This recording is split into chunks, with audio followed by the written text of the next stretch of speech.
4 na taon. 4 na taon kong pinilit kalimutan ang mukha niya, ang duguan niyang katawan, ang gabing halos mamatay siya sa mga braso ko. Ngayon, nakatayo siya sa harap ko, buhay na buhay, at ang pinakamasakit sa lahat ni hindi man lang niya ako natatandaan. Miss de la Cruz, tama po ba? Ang boses na iyon. Malalim, may otoridad, pero walang emosyon. Malayong malayo sa mahinang ungol na narinig ko noon habang pilit kong tinatapik ang kanyang pisngi para lang manatili siyang gising sa gitna ng nagkalat na bubog at bakal. Napalunok ako, ang lalamunan ko'y biglang nanuyo na parang disyerto. Pinilit kong itaas ang aking paningin mula sa mamahaling Persian rug na tinatapakan ko patungo sa. Nakatayo siya sa paanan ng malawak at paikot na hagdanan ng mansyon, ang mga kamay ay nakapamulsa sa suot niyang khaki pants. Isang simpleng itim na polo shirt lang ang pang-itaas niya, pero kahit sa kaswal niyang pananamit, bumabakat ang aura ng yaman at kapangyarihan. Gwapo siya, sa paraang malamig at halos hindi mo malapitan. Pero hindi ang tindig niya o ang presyo ng kanyang damit ang nagpatigil sa paghinga ko. Ito ay ang manipis na peklat sa kanyang noo, malapit sa linya ng kanyang buhok. Halos hindi na ito kapansin-pansin, isang maputlang guhit na lang na marahil ay siya lang at ang barbero niya ang nakakaalam. Pero kilala ko ang peklat na iyon. Alam na alam ko. Dahil ako ang naglagay ng panyo ko roon para pigilan ang pag-agos ng dugo. Oo po, sir. Ako po si Giselle de la Cruz, halos pabulong kong sagot. Nanginginig ang mga kamay ko sa gilid ng aking mumurahing bestida, kaya't pasimple ko itong ipinag-cross sa aking harapan, yakap ang sariling katawan na parabang anumang oras ay babagsak ako. Pinagmasdan niya ako mula ulo hanggang paa. Isang mabilis at walang kabuhay-buhay na sulyap na parang sinusuri niya ang isang bagay na bibilhin at hindi isang tao. I'm Henry Montemayor. Pina-review ko na sa agency ang credentials mo. You seem qualified. Ang bawat salita niya ay parang maliliit na yelo na tumatama sa balat ko. Professional. Malayo. Walang bakas ng kahit anong pag-alala. Siyempre. Paano niya ako maaalala? Isa lang akong anino sa isang madilim at madugong gabi. Pero hindi ang boses na iyan ang naririnig ko sa isip ko. Ang boses na tumatak sa akin ay garalgal, basag at puno ng sakit. 4 na taon na ang nakalipas. Malakas ang buhos ng ulan sa provincial road ng Sta. Monica. 10:00 na ng gabi at katatapos lang ng shift ko sa maliit na klinika sa bayan. Naglalakad ako sa gilid ng kalsada, payong sa isang kamay at bag sa kabila, nang masilaw ako sa biglaang pag-ilaw at pagkatapos ay isang malakas na kalabog na halos yumanig sa lupa. Napatakbo ako. Sa unahan, isang pampasaherong jeepney ang bumangga sa isang itim at mamahaling sedan. Nagkalat ang bubog sa basang kalsada, kumikinang sa ilalim ng ilaw ng poste. Sumisigaw ang mga tao mula sa jeepney, may mga umiiyak, may mga nasugatan. Pero ang mga mata ko ay napako sa sedan na wasak ang unahan. Walang gumagalaw sa loob. Bilang isang nurse, hindi ko napigilan ang sarili ko. Nilapitan ko ang kotse, kinatok ang bintana. Sir, okay lang po kayo? Walang sagot.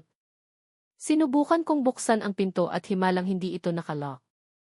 Bumungad sa akin ang amoy ng gasolina at dugo. Nakasubsob ang ulo ng driver sa manibela. Agad kong sinuri ang pulso niya, mahina pero mayroon pa. Dahan-dahan kong itinaas ang ulo niya para isandal sa upuan. Doon ko nakita ang malalim na sugat sa kanyang noo, walang tigil ang pag-agos ng dugo. Sir! Sir, gising! May naririnig ka ba? Sigaw ko, tinatapik-tapik ang pisngi niya. Nagmulat siya ng bahagya, ang mga mata niya ay malabo. Aanak ko di. Ungol niya, halos hindi ko marinig. Sir, darating na ang tulong. Huwag kang pipikit. Kinuha ko ang panyo mula sa bulsa ko at mariin itong idiniin sa kanyang sugat. Ang puting tela ay agad naging pula. Nanginginig ang buong katawan ko, hindi dahil sa lamig, kundi sa takot na baka sa mga kamay ko siya malagutan ng hininga. Lulusoy. Tanging yon ang naibulong niya bago tuluyang mawalan ng malay, ang kanyang kamay ay mahigpit na nakakapit sa braso ko. Ang mga sirena ng ambulansya ay papalapit na, isang nakakabinging tunog na sumasabay sa kabog ng dibdib ko. Dumating ang mga medic, mabilis at episyente. Pilit nila akong inilayo. Miss, kami na ang bahala rito. Sa paghila nila sa akin, naramdaman kong may pumiksi sa aking pulsuhan. Ang mumurahin kong bracelet na gawa sa beads, ang huling regalo sa akin ni nanay bago siya pumanaw, ay napigtal at naiwan sa pagkakahawak niya. Wala na akong nagawa kundi panoorin silang isakay siya sa stretcher, dalhin siya palayo sa gabing iyon, palayo sa buhay ko. Hindi ko na nakuha ang pangalan niya. Ang tanging naiwan sa akin ay ang alaala ng kanyang mukha, ang bigat ng kanyang katawan, at ang nawawala kong bracelet. Miss de la Cruz. Ang matigas na tono ni Henry ang bumuwal sa pader ng aking alaala. Napakurap ako at biglang bumalik ang lahat. Wala ako sa madilim na kalsada. Nasa loob ako ng isang mansyon na mas malaki pa sa klinika at sa boarding house ko pinagsama. At ang lalaking kaharap ko ay hindi naduguan at walang malay. Siya na ngayon ang amo ko. Okay ka lang ba? Tanong niya, may bahid ng inis sa kanyang boses, na para bang naiinip na siya sa pananahimik ko. Kung hindi mo kaya ang trabaho, sabihin mo lang. Marami pang ibang aplikante. Panginoon, siya pala iyon. Ang dasal na binitawan ko gabi-gabi sa loob ng isang linggo matapos ang aksidente, na sana'y nakaligtas ang lalaking iyon, na sana'y maayos na siya, ay dininig pala. At heto ang kasagutan, nakatayo sa harap ko. Isang sagot na hindi ko alam kung paano tatanggapin. Hindi po, sir. Ayos lang po ako. Medyo nalula lang po ako sa laki ng bahay ninyo. Pagsisinungaling ko, yumuko para itago ang namumuong luha sa aking mga mata. Anong sasabihin ko? Hi sir, ako pala yung nurse na nagligtas sa'yo 4 na taon na ang nakalipas. Naaalala mo ba ako? Impossible. Magmumukha lang akong desperada o mas masahol pa, isang oportunista. Tumango siya, tila tanggap ang palusot ko. Ang trabaho mo, Miss de la Cruz, ay simple lang pero komplikado. Aalagaan mo ang anak ko, si Lucio. He has special needs. Kailangan niya ng atensyon at pasensya, 24 na oras, 7 araw sa isang linggo. Malaki ang sahod, pero mas malaki ang responsibilidad. Naiintindihan mo ba? Lucio. Iyon pala ang pangalan ng bata. Ang pangalang binanggit niya bago siya mawalan ng ulira. Opo, sir. Naiintindihan ko po, sagot ko, mas matatag na ngayon. Kung dati, ang trabahong ito ay para lang makatakas sa mga alaala ng maliit naming bayan sa probinsya, ngayon, may bago na itong kahulugan. Para bang ang tadhana mismo ang nagdala sa akin dito. Kailangan kong tanggapin ito. Kailangan kong malaman kung ano ang nangyari. Good. Maaari ka nang magsimula bukas. Ipapakuha ko na lang sa driver namin ang mga gamit mo sa tinutuluyan mo. Si Manang Faye, ang matagal na naming kasambahay, ang mag-o-orient sa'yo sa mga dapat mong gawin dito sa bahay. Tumalikod na siya, senyales na tapos na ang usapan. Para sa kanya, isa lang itong business transaction. Isang paghar ng empleyado. Pero para sa akin, ito ang pagsasara ng isang kabanata at ang pagbubukas ng panibago na hindi ko inaasahan. Akmang tatalikod na rin ako para hanapin si Manang Faye nang isang maliit na boses ang umalingaw mula sa itaas ng hagdanan. Daddy! Daddy, you're home! Isang batang lalaki, marahil ay nasa 6 o 7 taong gulang, ang mabilis na bumaba ng hagdan. May hawak siyang isang maliit na laruang kotse. Ang kanyang buhok, ang kanyang mga mata, ang hubog ng kanyang mukha, isang perpektong kopya ni Henry. Nanigas ako sa kinatatayuan ko. Ang hangin ay tila naubos sa aking mga baga. Ang malamig na aura ni Henry ay biglang naglaho na parang bula. Lumuhod siya para salubungin ang anak at sa isang iglap, ang sihi na walang emosyon ay naging isang amang puno ng pagmamahal. Hey, champ! How was your day? Yumakap ang bata sa liig niya. I waited for you, Daddy. Manang Faye said you were coming home early. Hindi na ako nakagalaw. Ang mga mata ko ay nakapako sa batang lalaki. Ang batang laman ng isip ng kanyang ama habang ito'y nag-aagaw buhay. Siya ang dahilan kung bakit pilit lumaban si Henry noong gabing iyon. At ako, ang babaeng estranghero na tumulong sa kanyang ama, ay narito ngayon para alagaan siya. Ang unang linggo ko sa mansyon ng mga Montemayor ay parang paglalakad sa isang hardin na puno ng mga landmine na hindi mo nakikita. Bawat kilos, bawat salita ay kailangan kong pag-isipan. Ang amo kong si Henry ay parang multo sa sarili niyang pamamahay, Madalas ay naririnig ko lang ang yabag niya paalis ng madaling araw at pauwi ng hating gabi. Kapag nagkakasalubong kami sa pasilyo, isang tipid na tango lang ang binibigay niya, ang mga mata niya ay laging may pader na hindi mo matibag. Para sa kanya, ako ay isang kasangkapan lang, isang debateryang nurse na binabayaran para gawin ang isang trabaho. Pero ang trabaho ko ay hindi isang bagay, kundi isang tao. Isang maliit na batang nagngangalang Lucio. Non-verbal autism spectrum disorder, iyon ang sabi sa akin ni Manang Faye noong unang araw ko. Hindi nagsasalita si Lucio, Hija. Pero huwag kang magkakamali, naiintindihan niya ang lahat. Mas matalas pa nga ang pakiramdam niya kaysa sa atin. At totoo nga. Si Lucio ay nabubuhay sa sarili niyang mundo, isang mundong may sariling mga patakaran at ritmo. Ayaw niya ng malalakas na tunog. Ayaw niyang hinahawakan ng biglaan. Mayroon siyang partikular na ayos para sa kanyang mga laruan, nakalinya ayon sa kulay, mula sa pinakamaliwanag hanggang sa pinakamadilim. Kapag may isang nagalaw, kahit isang sentimetro lang, magwawala siya. Ang mga unang araw ay isang matinding pagsubok. Sinubukan ko siyang pakainin ng almusal, pero itinulak lang niya ang plato. Sinubukan ko siyang basahan ng libro, pero kinuha niya ito at isinara. Hindi siya tumitingin sa mga mata ko. Para sa kanya, isa lang akong bagong piraso ng muebles sa bahay na nakakagulo sa kanyang sistema. Araw-araw, pagkatapos ng mahabang araw ng pagsuyo at pag-intindi, hihiga ako sa kama sa maliit na staff room sa tabi ng kwarto ni Lucio at mapapabuntong hininga. Kaya ko ba to, Panginoon? Tanong ko sa hangin. Pero sa tuwing iisipin kong sumuko, naaalala ko ang duguan at walang malay na mukha ni Henry at ang pangalang paulit-ulit niyang binubulong. Lucio. Kaya't hindi ako sumuko. Pinagmasdan ko siya. Inaral ko ang bawat kilos niya. Natuklasan kong gusto niya ang tunog ng pagpatak ng tubig. Natuklasan kong kalmado siya kapag pinapatugtog ko ang isang lumang music box na nakita ko sa kanyang laruan. At higit sa lahat, natuklasan kong ang paraan niya ng pakikipag-usap ay sa pamamagitan ng pagguhit.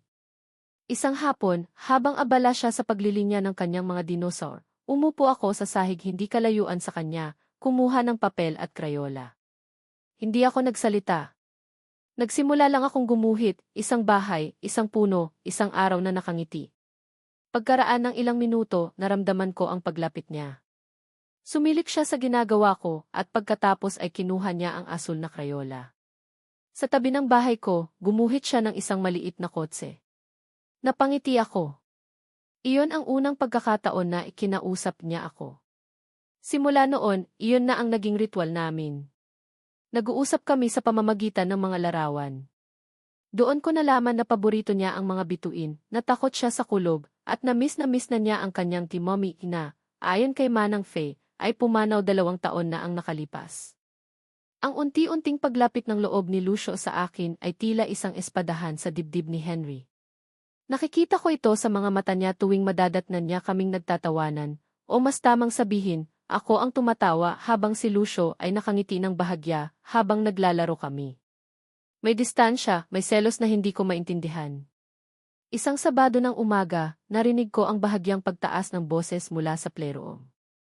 Lucio, I said no, kakain ka muna bago ang tablet, mariing sabi ni Henry.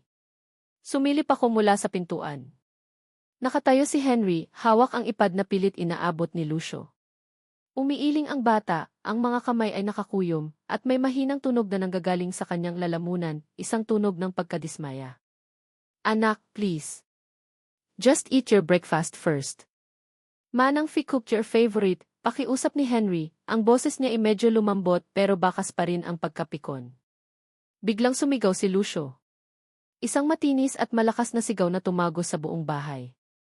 Itinulak niya ang kamay ng ama at tumakbo papunta sa sulok, kung saan niyakap niya ang kanyang mga tuhod at nagsimulang umuga-uga. Napapikit si Henry. Nakita ko ang pagod at pagkatalo sa kanyang mukha. Humarap siya sa akin, ang mga mata niya ay tila nagsasabing, ganito kahirap. Hindi siya nagsalita. Tumalikod lang siya at naglakad palabas, iniwan ang umiiyak na anak at ako. Huminga ako ng malalim bago dahan-dahang pumasok sa kwarto. Hindi ko nilapitan si Lucio. Umupo lang ako sa sahig, ilang talampakan ang layo sa kanya, at sinimulan kong himasin ang music box. Ang malumanay na tunog ng key twinkle, twinkle, little star ay unti-unting pumuno sa silid. Hindi agad siya tumigil. Pero pagkaraan ng ilang minuto, humina ang kanyang pag-iyak. Dahan-dahan niyang itinaas ang kanyang ulo at sumulyap sa akin. Hindi pa rin ako nagsalita. Kinuha ko lang ang papel at itim na krayola at gumuhit ako ng isang malaking-malaking galit na ulap na may kidlat. Tumigil siya sa pag-uga. Lumapit siya, umupo sa tabi ko at kinuha ang dilaw na krayola. Sa ilalim ng galit na ulap, gumuhit siya ng isang maliit na araw. Umiti ako at ginulo ang buhok niya. Okay ka na? Tumango siya. Iyon ang unang beses na sinagot niya ang tanong ko. Ang mga araw ay naging linggo. Ang distansya sa pagitan namin ni Lucio ay unti-unting nawala. Naging anino ko na siya. Kung nasaan ako, nandoon din siya. Minsan, kapag nagbabasa ako sa sala, tatabi siya sa akin, hindi para manggulo, kundi para lang isandal ang ulo niya sa braso ko. Ang mga sandaling iyon ang nagpapagaan sa lahat ng hirap. Ang mga sandaling iyon ang nagpapaalala sa akin kung bakit ako narito. Isang gabi, habang tinutulungan ko siyang maghanda para matulog, may kinuha siyang isang luma at medyo punit ng picture book mula sa ilalim ng kanyang unan. Ang pamagat, ang prinsesa at ang kanyang fairy godmother. Ito ang paborito niyang libro. Kahit hindi siya nagsasalita, alam ko ang kwento dahil sa bawat pahina, itinuturo niya ang mga larawan na parabang siya mismo ang nagkukwento. Umupo kami sa gilid ng kama, ang ilaw mula sa lampshade lang ang nagbibigay liwanag sa silid. Binuklat niya ito sa paborito niyang parte, ang eksena kung saan ang isang gusgusing dalaga ay binigyan ng isang magandang bestida ng isang kumikinang na fairy. Itinuro niya ang fairy, isang babaeng may mahabang buhok at mabait na ngiti. Maganda siya, no, sabi ko, nakangiti. Tinulungan niya ang prinsesa. Tumingin siya sa akin. Isang tingin na diresto, malalim, at puno ng isang emosyon na hindi ko pa nakikita sa kanya dati. Akala ko ay may ituturo na naman siya sa libro, pero nanatili ang mga mata niya sa akin. Pagkatapos, sa isang boses na mahina, malinaw, at halos hindi ko narinig, nagsalita siya. Ikaw, Lee. Huminto siya ng bahagya, na parabang naghahanap ng tamang salita. Ikaw ang fairy ko noon. Natigilan ako. Ang buong katawan ko ay nanigas. Ang hangin ay tila naubos sa silid. Anong sabi mo, Lucio? Hindi na siya sumagot. Mumiti lang siya ng bahagya, isinara ang libro, humiga, at nagtalukbong ng kumot. Pero ako, naiwan akong nakaupo roon, hindi makagalaw. Ang mga salita niya ay umuulit-ulit sa isip ko na parang sirang plaka. Ikaw ang fairy ko noon. Paano? Anong ibig niyang sabihin? Noon. Kailan? Biglang bumalik sa akin ang lahat. Ang malakas na ulan. Ang tunog ng nababasag na salamin. Ang duguan niyang ama. Kinilabutan ako mula ulo hanggang paa. Impossible. Wala siya roon. Hindi siya kasama sa kotse o kasama ba siya? Anak ko. Lucio. Ang mga salita ni Henry mula sa gabing iyon ay biglang nagkaroon ng bagong, nakakatakot na kahulugan. Napahawak ako sa aking dibdib, ang puso ko'y kumakarera. Hindi kaya nasa likod lang siya ng kotse noong gabing iyon? Nakita niya ba ako? Naaalala ba niya ako bilang isang key fairy na lumitaw mula sa dilim para tulungan ang kanyang ama? Nang gabing iyon, hindi ako makatulog. Gulong-gulo ang isip ko.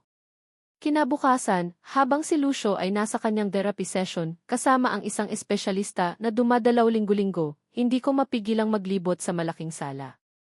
Ang utak ko'y pilit pinagdudugtong ang mga piraso ng palaisipan. Ang mga mata ko'y napadpad sa isang side table na puno ng mga picture frame. Karamihan ay mga larawan ni Lucio noong mas bata pa siya, mga larawan niya kasama ang isang magandang babae na sigurado akong ang kanyang ina. May mga larawan din ni Henry na mukhang mas masaya, mas bata. Pero sa dulo ng hilera, may isang frame na kakaiba. Hindi ito isang masayang family portrait. Isa itong kuha ng isang fotograpo, marahil mula sa isang pahayagan. Madilim ang larawan, pero malinaw ang paksa, isang wasak na itim na sedan na nakabangga sa isang poste. Ang kotse. Ang kotse mula sa aksidente. Nilapitan ko ito na parabang may magnet na humihila sa akin. Hinawakan ko ang frame, ang mga daliri ko'y nanginginig. Bakit niya ito ay frame? Bakit niya ito i-display na parang isang tropeo? Ito ay isang paalala ng isang madilim na kabanata ng buhay niya. Tinitigan kong mabuti ang larawan. Sinusubukan kong aninagin kung may tao ba sa loob, kung may bakas ba ng isang car seat sa likod. Nakatitig ako ng napakatagal, nawala sa sariling pag-iisip, kaya't hindi ko namalayan ang pagdating niya. Anong ginagawa mo? Isang malamig at matigas na boses ang bumasag sa katahimikan. Napatalan ako sa gulat at nabitawan ang picture frame. Mabuti na lang at sa makapal na carpet ito bumagsak. Humarap ako at nandoon si Henry, nakatayo sa may pintuan ng sala, ang mga mata niya ay matalim na nakatitig sa akin, puno ng hinala at galit. Bakit mo pinapakialaman ang mga gamit ko? Bakit mo pinapakialaman ang mga gamit ko? Ang tanong ni Henry ay parang isang matulis na kutsilyong humiwa sa namumuong katahimikan ng sala. Nanlamig ang buo kong katawan. Ang picture frame na nahulog ay tila isang ebidensya ng krimen na hindi ko ginawa. Sir, pasensya na po. Hindi ko po sinasadya, nauutal kong sabi, mabilis na pinulot ang frame mula sa malambot na carpet. Nanginginig ang kamay kong inilapag ito pabalik sa lamesa. Nag-aayos lang po ako ng alikabok tapos nahagip ko po. Pasensya na po talaga. Isang palusot na kahit ako ay hindi kumbinsido.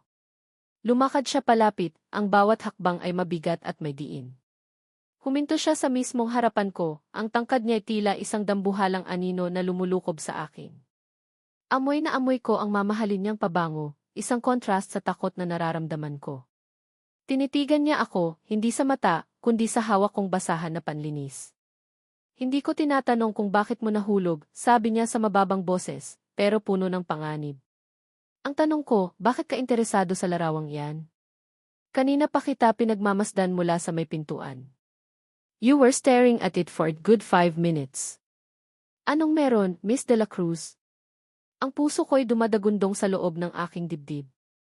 Nahuli niya ako. Wala akong lusot. Anong idadahilan ko? Nakamukha ng kotse ng kapitbahay namin? O nainteresado lang ako sa photography?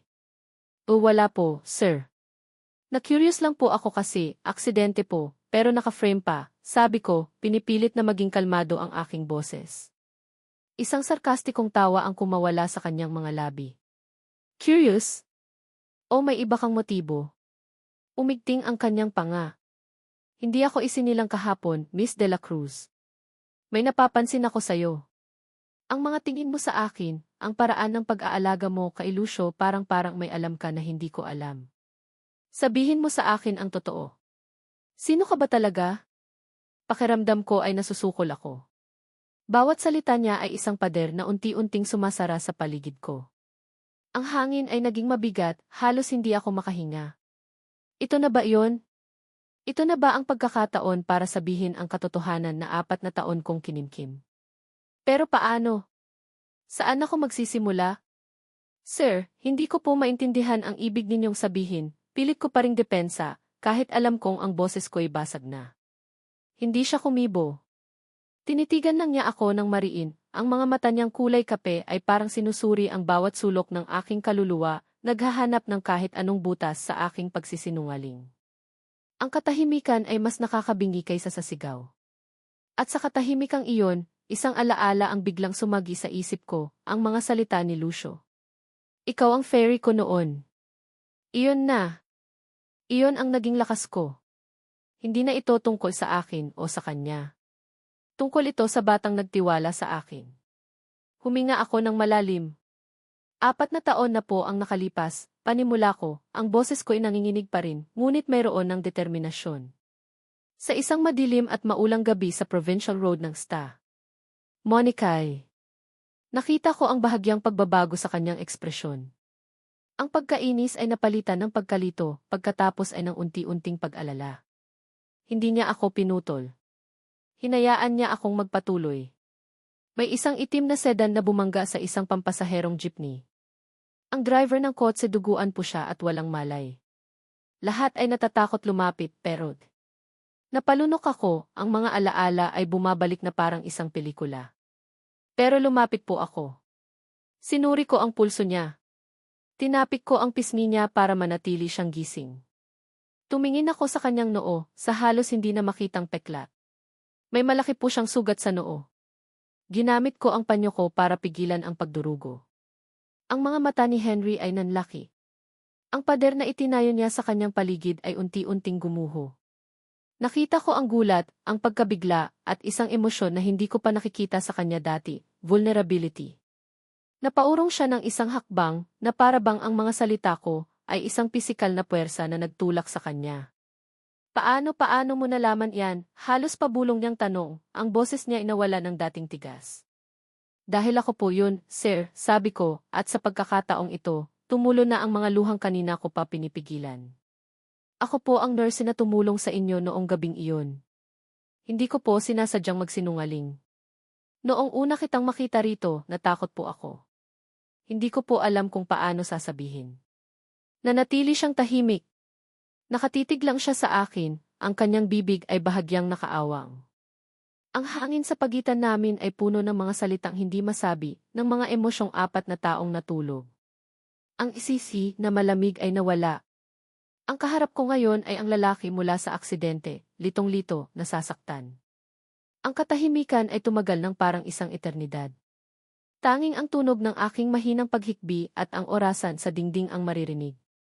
Akala ko ay magagalit siya, nasisigawan niya ako, napapalabasin niya ako ng bahay na ito. Pero ang sumunod na ginawa niya ang tuluyang nagpaguho sa akin. Dahan-dahan, isang butil ng luha ang pumatak mula sa kanyang kaliwang mata. Sinundan pa ng isa. Hindi siya humikbi. Hindi siya gumawa ng kahit anong tunog. Tumulo lang ang mga luha niya na parang isang tahimik na ilog, habang ang mga mata niya ay nananatiling nakapako sa akin, puno ng sakit, pasasalamat, at isang bagay na hindi ko mapangalanan. Takot. Nagulat ako. Hindi ko ito inaasahan. Bakit siya umiiyak? Dahil ba sa pasasalamat? O dahil sa alaala ng gabing iyon? Akmang hahakbang ako palapit, akmang sasabihin ko na, okay lang, tapos na yon, pero bigla siyang kumilos. Mabilis niyang pinunasan ang kanyang mga luha, gamit ang likod ng kanyang kamay, at sa isang iglap, bumalik ang pader. Ang malamig at walang emosyong maskara ay isinuot niya muli. Kailangan kong umalis, sabi niya, ang boses niya igaralgal pero pilit na pinatitigas. Tumalikod siya at naglakad palayo nang hindi na muling lumingon. Iniwan niya akong nakatayo roon, mas lalo pang litong-lito kaysa dati. Bakit? Bakit siya biglang lumayo? Akala ko, ang pag-amin kong ito ang magiging tulay sa pagitan namin. Akala ko, ito na ang simula ng pagkakaintindihan. Pero bakit parang mas lumayo pa siya? Bakit parang natakot siya sa katotohanan? Ang mga sumunod na araw ay mas naging mahirap pa kaysa sa mga nauna. Kung dati ay parang multo si Henry sa bahay, ngayon ay naging yelo siya.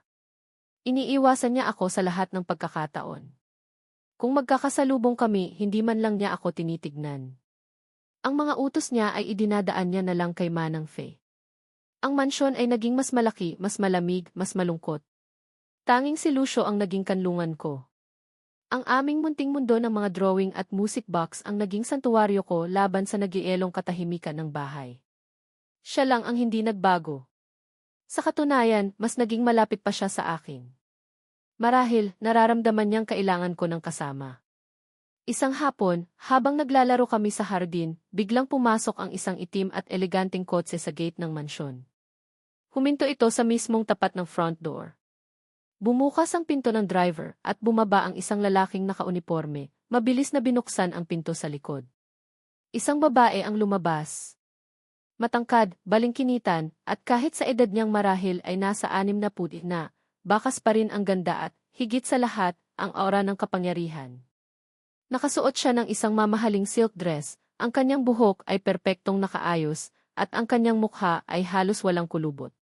Bawat kilos niya ay may kumpas ng isang reyna. Si Manang Faye, na nagdidilig ng mga halaman sa di kalayuan, ay biglang nataranta. Mabilis niyang ibinaba ang hose at nagmamadaling sumalubong. Senora Felicidad. Magandang hapon po.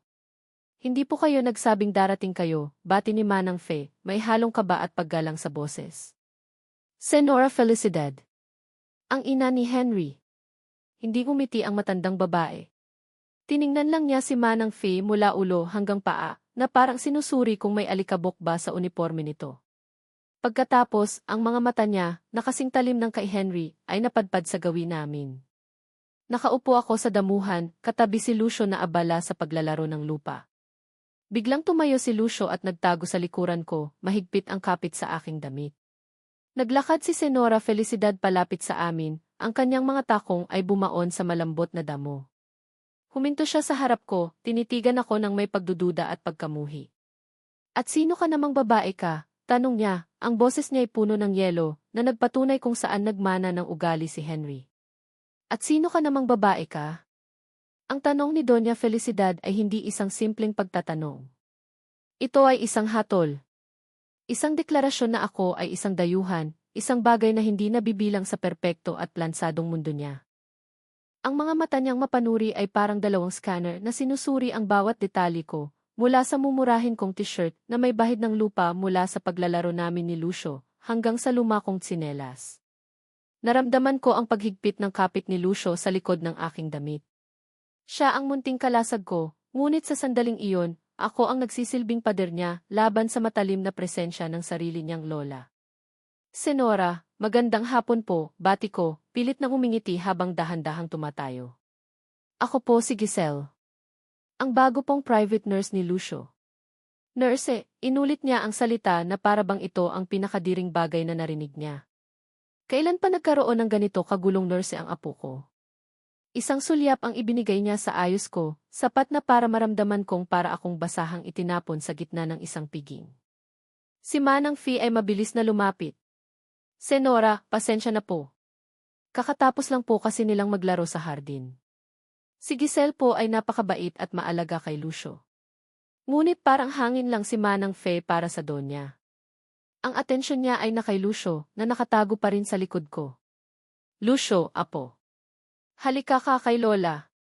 Don't hide behind that person. Hindi gumalaw si Lucio. Mas lalo pa siyang sumiksik sa likod ko. Nakita ko ang pag-igting ng panga ni Doña Felicidad. Ang pagtanggi ng sarili niyang apo ay isang sampal sa kanyang pagkatao. I see, malamig niyang sabi, ibinalik sa akin ang tingin. Mukhang mas malaki pa ang impluensya mo kaysa sa inaakala ko. Let's see how long that lasts.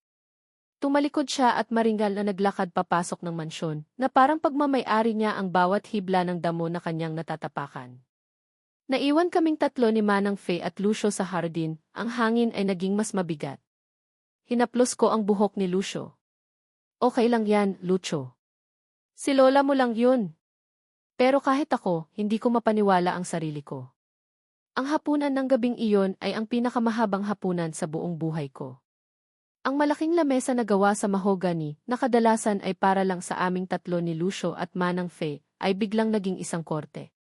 Si Doña Felicidad ay nakaupo sa kabisera, si Henry, na umuwi ng maaga dahil sa pagdating ng ina, ay nasa kanyang kanan. Ako naman ay nasa kaliwa, katabi si Lucio. Walang nagsasalita. Tanging ang tunog ng mga kubyertos na tumatama sa plato ang maririnig. Si Doña Felicidad ang unang bumasag sa katahimikan.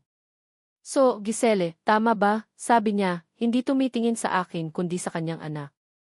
Saan mo naman napulot itong babaeng ito, Henry? Saang ahensya? I thought I told you to hire someone from a reputable background. Naramdaman ko ang pag-init ng aking mga pisngi. Napulot. Para akong isang naliligaw na tuta. Bago pa makasagot si Henry, sumabad na ako, pilit pinapakalma ang boses. Sa probinsya po ako galing, Senora. Sa sta. Monica po. Ah, probinsyana, sabi niya, may halong pang-aalipusta sa tono. That explains the lack of fineness. Itinuro niya ang aking kamay gamit ang kanyang tinidor. Look at your hands. Magaspang. Halatang hindi sanay sa maginhawang buhay. How can you possibly relate to Jinwei grandson's needs? He was born into wealth. You were not. Bawat salita ay isang dago. Isang pagyurak hindi lang sa pagkatao ko, kundi sa lahat ng pinanggalingan ko. Ang pagiging mahirap ba ay isang kasalanan? Ang pagkakaroon ba ng magaspang na kamay dahil sa pagtatrabaho ay isang kahihiyan? Tiningnan ko si Henry, naghahanap ng tulong, ng kahit anong senyales na ipagtatanggol niya ako. Pero nakayuko lang siya, nakatitig sa kanyang plato na parang doon nakasulat ang kasagutan sa lahat ng problema sa mundo. Tahimik siya. Duwag. Ang mahalaga po ay naiintindihan ko si Lucio, mahina kong sagot. Talaga, tumawa siya ng pagak. O baka naman naiintindihan mo ang laman ng bank account ng anak ko. These days, it's so hard to find genuine help. Everyone has an agenda. Lalo na ang mga tulad mo na nakakita ng pagkakataong umangat sa buhay. Hindi ko na kaya. Sobra na. Ang mga luha ay nagbabadyang tumulo. Yumuko ako, ayokong makita nila ang kahinaan ko.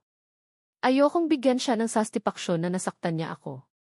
Kinuha ko ang kamay ni Lucio sa ilalim ng mesa at pinisil ito ng mahigpit. At doon, isang himala ang nangyari. Biglang ibinagsak ni Lucio ang kanyang kutsara sa plato. Isang malakas na kalansing ang umalinggaw sa silid. Lahat kami ay napatingin sa kanya. Nakatayo siya sa kanyang upuan, ang maliliit niyang kamao ay nakakuyom. Ang kanyang mukha ay namumula sa galit. Tumingin siya sa kanyang lola, ang mga mata niyang karaniwang blanko ay ngayon ay nag-aapoy. At pagkatapos, sumigaw siya. Hindi isang sigaw ng pagwawala, kundi isang salita. Isang malinaw at matunog na salita. Huwag! Natigilan ang lahat. Maging ako ay nabigla. Ito ang unang pagkakataon na narinig kong nagsalita siya ng may ganitong puwersa. Huwag saktan si Tita Hi, sigaw niya, ang mga salita ay medyo putol-putol pero puno ng damdamin. Kasunod noon ay isang malakas na pag-iyak.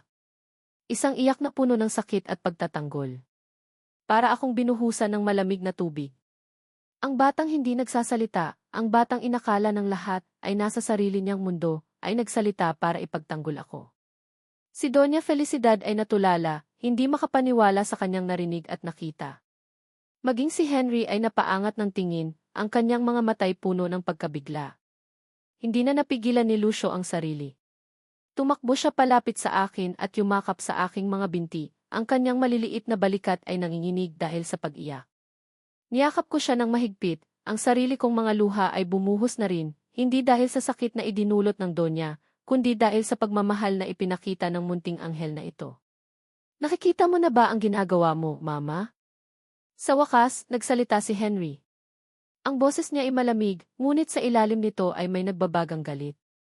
Tumingin siya sa kanyang ina, at sa unang pagkakataon, nakita ko ang apoy sa kanyang mga mata. Ang apoy na matagal ko nang hinahanap. You came here, insulted a member of SO staff, and you made in my son T.F. Are you happy now? Henry, how dare you? No, Mama. How dare you, putol niya. You know nothing about this. Nagkaroon ng matinding tensyon sa pagitan ng mag-ina. Isang digmaan ng mga titig. Alam kong may sasabihin pa si Doña Felicidad, isang mas masakit na salita marahil, pero pinutol ito ni Henry. Tumingin siya sa kanyang ina, pagkatapos ay sa akin at kay Lucio na magkayakap pa rin. Huminga siya ng malalim na para bang naghahanda para sa isang malaking laban. May dapat kayong malaman, sabi niya, ang kanyang boses ay umalinggaw sa buong silid kainan. May dapat kayong malaman tungkol sa amin ni Giselle. May dapat kayong malaman tungkol sa amin ni Giselle.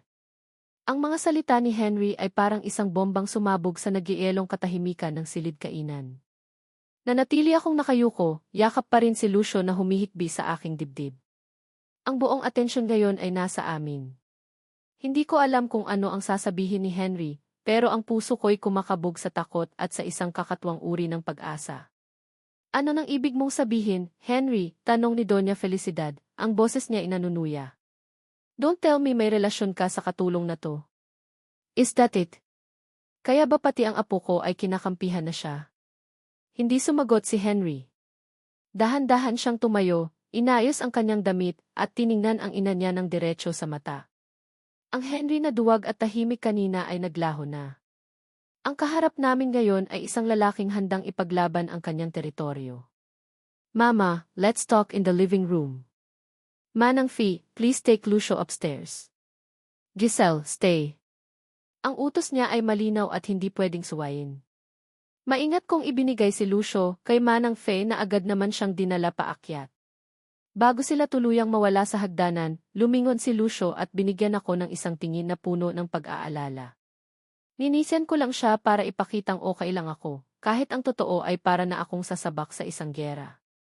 Sumunod ako sa mag-ina papunta sa malawak na sala. Umupo si Doña Felicidad sa isang mamahaling sofa na tila ito ang kanyang trono. Nakatayo lang ako sa may gilid, malapit sa pinto, pakiramdam ko'y isang akusado sa isang paglilitis. Si Henry naman ay huminto sa gitna ng silid, sa pagitan naming dalawa. Hindi lang siya isang nurse, panimula ni Henry, ang boses niya ay kalmado pero matatag. She's more than that. Oh, really? At ano siya? Isang anghel na bumaba mula sa langit, sarkastikong tanong ng Donya. Maaaring ganoon na nga, sagot ni Henry na ikinagulat naming pareho. Humarap siya sa akin, at sa unang pagkakataon mula noong umamin ako, tiningnan niya ako ng may emosyon, isang emosyon ng malalim na pasasalamat. Mama, naaalala mo ba ang aksidente ko 4 na taon na ang nakalipas? Ang gabing halos ikamatay ko? Nakita ko ang pagbabago sa mukha ni Doña Felicidad. Ang pangungutya ay napalitan ng isang madilim na alaala. Tumango siya. Paano ko makakalimutan yon? Noong gabing yon, may isang estrangherong tumulong sa akin. Isang nurse na nagkataong napadaan. Siya ang nagpigil sa pagdurugo ng sugat ko. Siya ang tumawag ng ambulansya. Siya ang dahilan kung bakit buhay pa ako ngayon. Kung hindi dahil sa kanya, hindi mo na ako nakitang muli. Hindi na nakita ni Lucio ang daddy niya. Humarap si Henry sa kanyang ina, ang kanyang mga mata ay nagbabaga. Ang babaeng yon, si Giselle yon. Isang nakabibinging katahimikan ang bumalot sa sala. Maging ako ay hindi makahinga. Ang pag-amin ni Henry ay mas malakas pa sa sarili kong pag-amin. Dahil galing sa kanya, may bigat. May katotohanan. Si Doña Felicidad ay natulala. Ang kanyang bibig ay bahagyang nakaawang. Tumingin siya sa akin, pagkatapos ay kay Henry, na para bang hindi niya kayang iproseso ang kanyang narinig. Hindi yan totoo, mahina niyang sabi, umiiling. Totoo, ma. At hindi lang yan, pagpapatuloy ni Henry. Nakikita mo ba kung paano nagbago si Lucio? For the first time in 2 years, narinig ko siyang magsalita ng may damdamin. For the first time, may pinagtanggol siyang tao. Si Giselle ang gumawa noon. Siya ang nagbigay sa anak ko ng boses na matagal na nating hinahanap. So what are you saying? Sigaw ng Donya, tumatayo na rin. Na may utang na loob tayo sa kanya? Ganoon ba? Okay, fine. Babayaran natin siya. Magkano ang gusto mo, ha, babae? 1 million. 2 million. Sabihin mo ang presyo mo. Hindi pera ang usapan dito, mama, sigaw pabalik ni Henry. Hindi? Ano? Pag-ibig. Don't be ridiculous, Henry. Isa siyang gold digger. Isang oportunista. Plinano niya ang lahat ng ito. Ang pag-a-apply bilang nurse, ang pagiging malapit sa apo ko, lahat yan ay isang malaking palabas para lang makuha ang pera natin. Ang mga salitang key gold digger ay parang sampal na dumapo sa aking pisngi. Mas masakit pa kaysa sa lahat ng insultong natanggap ko kanina. Hindi ko na kaya. Sobra na. Tama na po, sabi ko, ang boses ko'y basag sa pag-iyak. Hindi ko po kailangan ang pera ninyo. At hindi ko po pinlano ang lahat ng ito. Tumingin ako kay Henry, ang mga mata ko'y puno ng sakit at pasasalamat. Salamat po sa pagtatanggol, sir. Pero hindi ko na po kaya. Aalis na po ako. Hindi ko na hinintay ang sagot nila.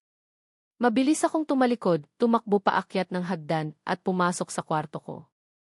Nanginginig ang mga kamay kong binuksan ang aparador at kinuha ang maliit kong bag, inihagis ko roon ang ilang piraso ng damit na dala ko. Wala akong pakialam kung may maiwan. Ang gusto ko lang ay makaalis. Makaalis sa lugar na ito na puno ng sakit. Habang nag-iimpake, isang maliit na kamay ang humawak sa braso ko. Tita Hiwagi. Si Lucio. Nakatayo siya sa may pintuan, ang kanyang mga mata ay mugto at puno ng luha. Lumuhod ako para magpantay kami. Hinaplos ko ang kanyang pisngi. Lucio, kailangan kong umalis. Pero babalik ako, okay? Dadalawin kita. Isang kasinungalingan, pero iyon lang ang kaya kong sabihin para hindi siya masaktan. Umiling siya. No. Dito ka lang. Niyakap niya ako ng mahigpit. Don't leave me. Ang puso ko'y nadurog sa 1,000 piraso. Paano ko iiwan ang batang ito? Pero mas malakas ang hiya at sakit na nararamdaman ko.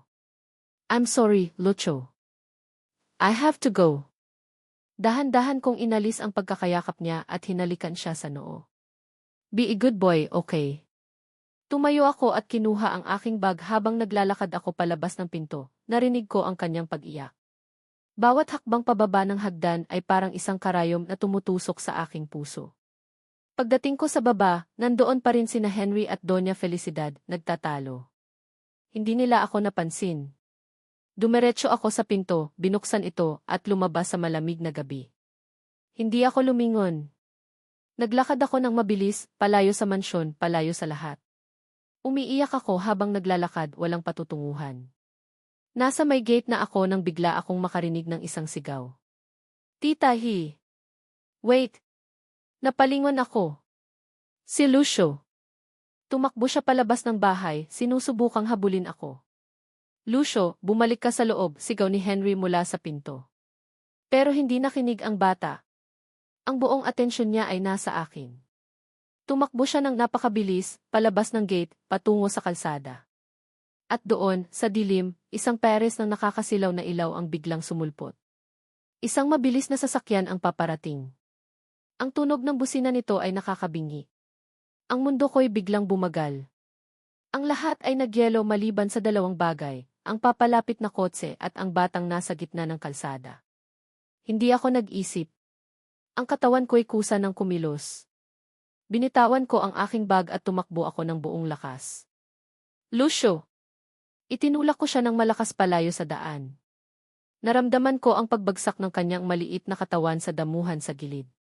Kasunod noon ay ang nakakabinging tunog ng humaharurot na preno at ang matinding sakit na gumapang sa aking buong katawan bago ako nilamon ng dilim. Ang huling narinig ko ay ang sigaw ni Henry, puno ng takot at pagsisisi. At pagkatapos, isang boses. Ang boses ni Doña Felicidad, basag at nanginginig. Anak, nagkamali ako. Ang una kong naramdaman ay ang amoy. Amoy ng antiseptic at alcohol.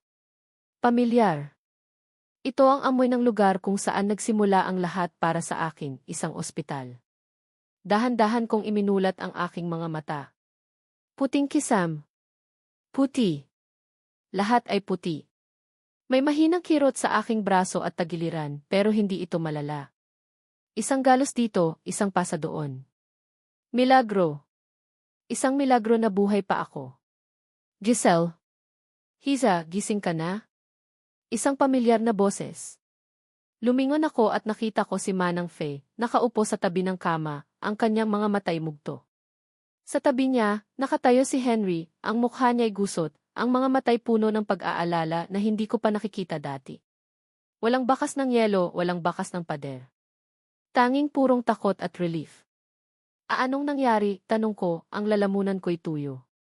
Si Lucio. Nasaan si Lucio? Okay lang ba siya? He's fine. He's safe, mabilis na sagot ni Henry, lumapit siya sa kabilang gilid ng kama.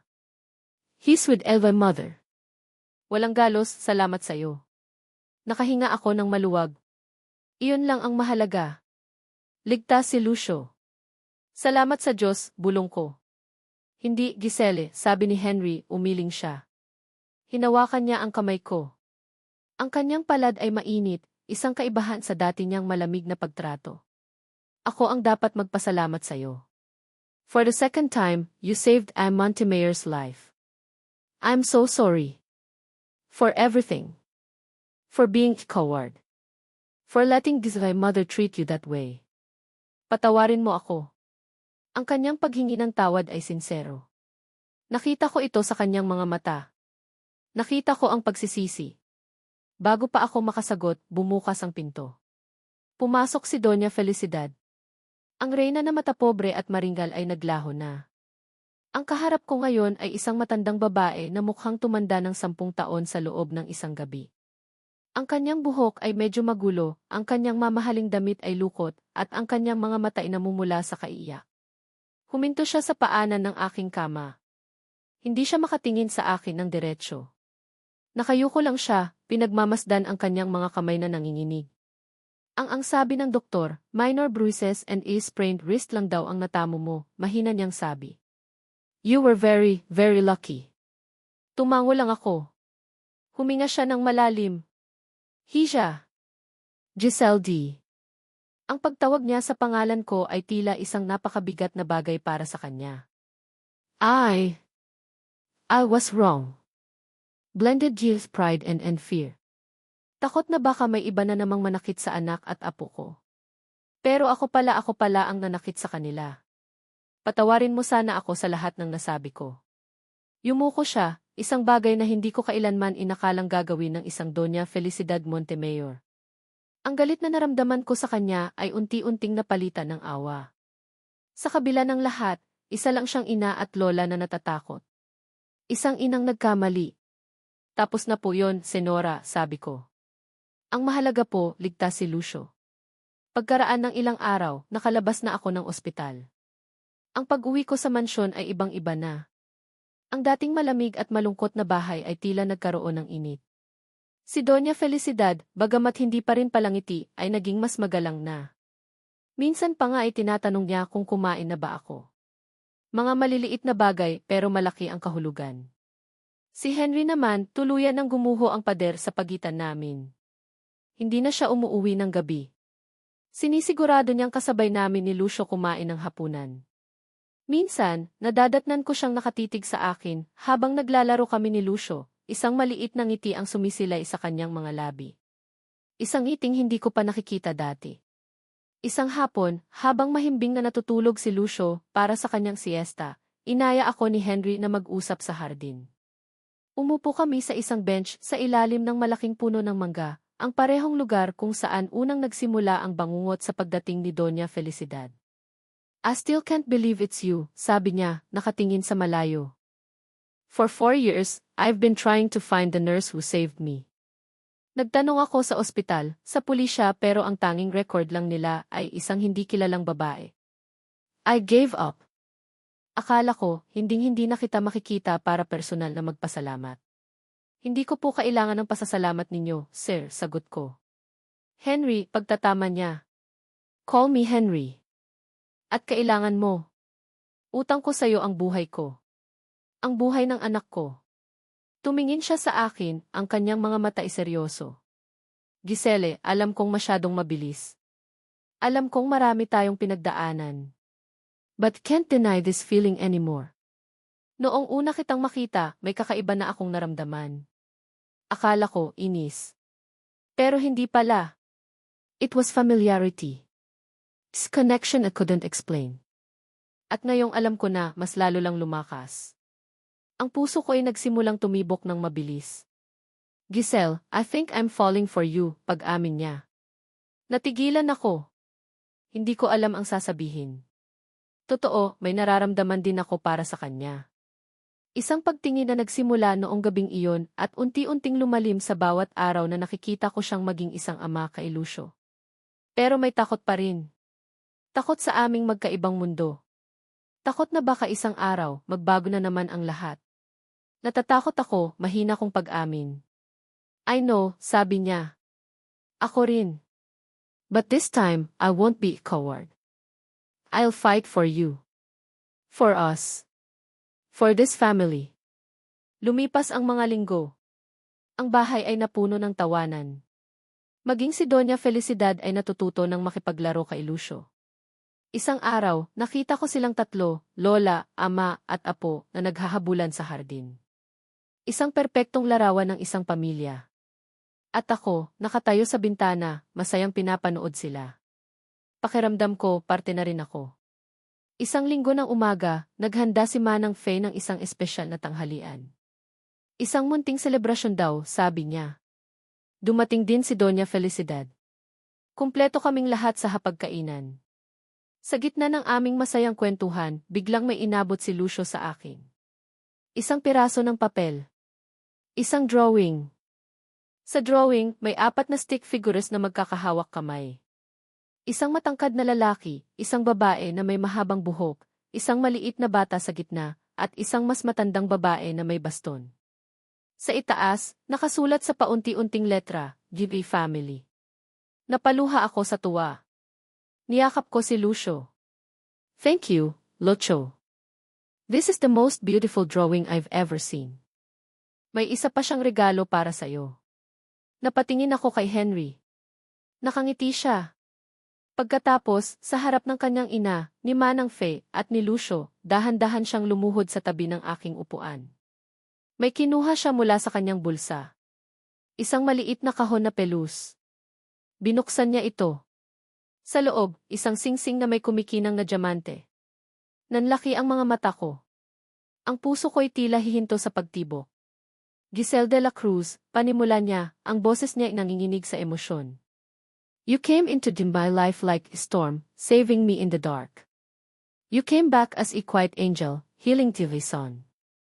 You are the missing piece of our broken family. I love you. Will you marry me? Hindi ako makasagot. Ang mga luha ay malayang dumadaloy sa aking mga pisngi. Ang lahat ay parang isang panaginip. Habang nakatitig ako sa kanya, isang maliit na boses ang bumasag sa katahimikan. Sayes! Lahat kami ay napalingon kay Lucio. Nakatayo siya sa kanyang upuan, nakangiti ng napakalapad at pumapalakpak. She said yes, Daddy. Nagtawanan kaming lahat. Tumingin ako kay Henry na nagtatawa ring umiiyak. Tumango ako. Yes, Henry. I will marry you. Isinuot niya ang singsing sa aking daliri. Sakto. Perpekto. Makalipas ang isang linggo, dumating ang mga imbitasyon para sa kasal. Kumuha ako ng isa. Ang ganda ng pagkakaimprenta. Ang pangalan ko ay nakasulat sa eleganteng calligraphy. Giselle de la Cruz Montemayor. Hindi na ako isang estranghero. Hindi na ako isang nurse. Ako ay magiging isang Montemayor. Ako ay magiging isang asawa at isang ina. Ang araw ng aming kasal ay hindi isang tahimik at eksklusibong seremonya sa isang mamahaling hotel. Iyon ang gusto ni Doña Felicidad noong una. Pero tumanggi ako. Tumanggi si Henry. Gusto ko sa simbahan kung saan ako bininyagan, ma, sabi ko isang gabi. Gusto ko, simpleng salo-salo sa bakuran ng mansyon. Gusto ko, imbitado ang buong barangay namin sa sta. Monica at ang mga katrabaho ko dati sa klinika. Nagulat si Doña Felicidad pero hindi na siya umangal. Umiti lang siya, isang ngiting pagod pero puno ng pagtanggap. Kung anong makakapagpasaya sa'yo, Hija. At sa apo ko. Kaya't ang araw ng aming kasal ay naging isang malaking fiesta. Ang bakuran ng mansyon, na dati simbolo ng yaman at distansya, ay napuno ng mga monoblock chair, mga banderitas, at ang amoy ng lechon at kaldereta na niluluto sa mga malalaking kawa sa isang sulok. Dumating ang mga kabarangay ko mula sa probinsya, sakay ng isang inarkilang bus. Naroon ang mga dati kong katrabaho, ang mga kapitbahay na nakakita sa aking paglaki. Naghalo ang mundo ng mayaman at simple, at sa gitna ng lahat, mayroong pagkakaisa at saya. Habang inaayusan ako sa aking silid, pumasok si Doña Felicidad. Dala niya ang isang maliit na kahon. Ito sana ang isusuot ng ina ni Henry sa kanyang kasal, pero hindi nangyari, sabi niya, binubuksan ang kahon. Sa loob, isang pares ng antigong hikaw na perlas. Gusto kong ikaw ang magsuot nito. Bilang tanda na tinatanggap na kita, hindi lang bilang asawa ng anak ko, kundi bilang tunay na kapamilya. Niyakap ko siya. Salamat po. Mama. Ang seremonya sa maliit at lumang simbahan ng San Rafael ay solemn at puno ng pagmamahal. Habang naglalakad ako sa aisle, kasama ang aking tiyuhin, nakita ko si Henry sa dulo, naghihintay. Ang gwapo niya sa suot niyang barong Tagalog. Sa tabi niya, si Lucio, ang aming best man na nakangiti ng napakalapad. Ang vows ni Henry ay simple pero tumagos sa aking puso. Giselle, sabi niya, hawak ang aking mga kamay. 4 na taon na ang nakalipas, iniligtas mo ang buhay ko. 4 na buwan na ang nakalipas, iniligtas mo ang anak ko. At araw-araw, mula nang dumating ka, inililigtas mo ako mula sa sarili kong kadiliman. You are and by light, give I hope, and give I home. Ipinapangako kong iingatan ka, mamahalin ka, at gagawin ang lahat para maging karapat-dapat sa pag-ibig mo, habang buhay. Nang ako na ang magsalita, halos hindi ko mapigilan ang pag-iyak. Henry, dumating ako sa bahay mo bilang isang estranghero na may daladalang sikreto. Pero tinanggap mo ako. Tinanggap ninyo ako. Ipinapangako kong mamahalin ko kayo ni Lucio ng buong buo. Aalagaan ko ang pamilyang ito at pupunuin ko ng pagmamahal ang tahanan na ibinigay ninyo sa akin. Nang sabihin ng pari ang, "You may now kiss the bride," at hinalikan ako ni Henry, ang buong simbahan ay napuno ng palakpakan at sigawan. Pero ang pinakamatamis na tunog sa lahat ay ang sigaw ni Lucio, "Yehe! Is they mommy and daddy?" Ang salo-salo sa hardin ay masaya at magulo. May kantahan, sayawan at walang katapusang kwentuhan. Sa isang punto, tumayo si Doña Felicidad para magbigay ng isang talumpati. Noong una kong makita si Giselle, panimula niya, ang boses niya ay nanginginig. Hinuhusgahan ko siya. Maliit ang tingin ko sa kanya dahil sa kanyang pinanggalingan. Pero ipinakita niya sa akin kung gaano ako kalaki magkamali. Tumingin siya sa akin. "Hija, you have the heart of gold." Isang pusong mas mayaman pa kaysa sa lahat ng pera sa mundo. Pinalambot mo ang puso ng aking anak. Ibinalik mo ang ngiti sa mga labi ng aking apo. At tinuruan mo ang isang matandang tulad ko kung paano magpakumbaba at magmahal muli. Salamat sa iyo, buo na ulit ang aming pamilya. Mabuhay ang bagong kasal. Ang kanyang mga salita ay nagpaluha sa lahat, pati na rin sa akin. Iyon ang kanyang redemption. Ang kanyang pagpapatawad sa sarili. Nang gumabi na at unti-unti nang umuuwi ang mga bisita, umupo kami ni Henry sa bench sa ilalim ng puno ng mangga, pagod pero masayang masaya. Si Lucio ay lumapit sa amin, may daladalang isang maliit at lumang kahon ng laruan. "Tita Hiu." "I mean, Mommy," sabi niya, medyo nahihiya pa. "This is for you." "Ano to, anak?" tanong ko, kinukuha ang kahon. "Yevay treasure box. I want you to have it, tea." Binuksan ko ang kahon. Sa loob, may mga maliliit na bato, mga tansan, isang laro ang dinosaur na sira na ang buntot, ang mga tipikal na kayamanan ng isang batang lalaki. Pero sa ilalim ng lahat ng iyon, may isang bagay na kumislap. Kinuha ko ito. Ang puso ko'y biglang tumigil sa pagtibok. Ito ay isang luma at kupas ng bracelet na gawa sa beads. Pigtal na ang tali nito sa isang dulo. Ang bracelet ko. Ang huling regalo ni nanay. Ang bracelet na naiwan sa kamay ni Henry noong gabing iyon. Napatingin ako kay Henry, litong-lito. Paano ito napunta kay Lucio? Pagkatapos ng aksidente, paliwanag ni Henry, nang bisitahin ko ang kotse sa impounding, nakita ko iyan sa sahig. It was tangled in the seatbelt. Alam kong sayo iyon. Itinago ko. I was hoping na magagamit ko iyon para mahanap ka. Pero bakit na kay Lucio? Tanong ko, ang mga luha ay muling namumuo sa aking mga mata. Mumiti si Lucio, isang ngiting puno ng lihim na ngayon ko lang naintindihan. One day, I saw Daddy looking at it. He was very sad. So, I took it. I put it in his box. Tumingin siya sa akin, ang kanyang mga matay nagniningning sa ilalim ng mga ilaw sa hardin. I kept this para makilala kita ulit. At doon, lahat ay naging malinaw. Ang mga salita niya noon, ikaw ang fairy ko noon. Hindi lang pala niya ako naaalala. Hinintay niya ako. Sa kanyang sariling tahimik na paraan, hinanap niya ako. Ang bracelet na ito ang naging susi. Ang kanyang utang na loob sa estrangherong nagligtas sa kanyang ama. Niyakap ko siya ng napakahigpit, ang aking mukha'y basang-basa na ng luha. Niyakap din kami ni Henry. At sa ilalim ng puno ng mangga, sa gitna ng aming bagong tahanan, kami ay naging isa. Isang pamilyang binuo ng isang aksidente, pinagbuklod ng pagpapatawad, at pinagtibay ng pag-ibig. Hinawakan ko ang bracelet. Isang simbolo ng nakaraan, isang pangako para sa hinaharap. At sa gabing ito, sa wakas, hindi na ako isang estranghero. Hindi na ako isang nurse. Hindi na rin ako ang fairy na lumitaw mula sa dilim. Sa gabing ito, ina na ako ni Lucio. At dito nagtatapos ang kwento ni Giselle, Henry at ng munting anghel na si Lucio. Maraming salamat sa iyong pagsubaybay at pakikinig. Ang pagsulat ng kwentong ito ay isang paglalakbay na puno ng iba't ibang emosyon, mayroong kilig, lungkot, galit at pag-asa. Bawat kabanata ay isang piraso ng aking puso na ibinabahagi ko sa inyo, at umaasa akong naramdaman ninyo ang bawat tibok nito. Nais kong iparating sa pamamagitan ni Giselle at Henry na ang tunay na pag-ibig ay hindi laging nagsisimula sa isang perpektong tagpuan. Minsan, ito'y nabubuo mula sa mga sugat, sa mga pagkakamali at sa mga hindi inaasahang pagkakataon. Ito ay tungkol sa pagpapatawad sa iba, at higit sa lahat, pagpapatawad sa ating mga sarili. At higit sa lahat, ito ay isang paalala na sa gitna ng pinakamadilim na gabi, laging may isang bituin ng pag-asa na magniningning. Hangad ko na ang kwentong ito ay nag-iwan ng init at inspirasyon sa inyong mga puso. Kung mayroon kayong saloobin o aral na napulot mula sa kanilang paglalakbay, huwag kayong mag-atubiling ibahagi ito.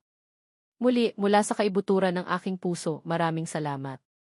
Hanggang sa susunod na kwento.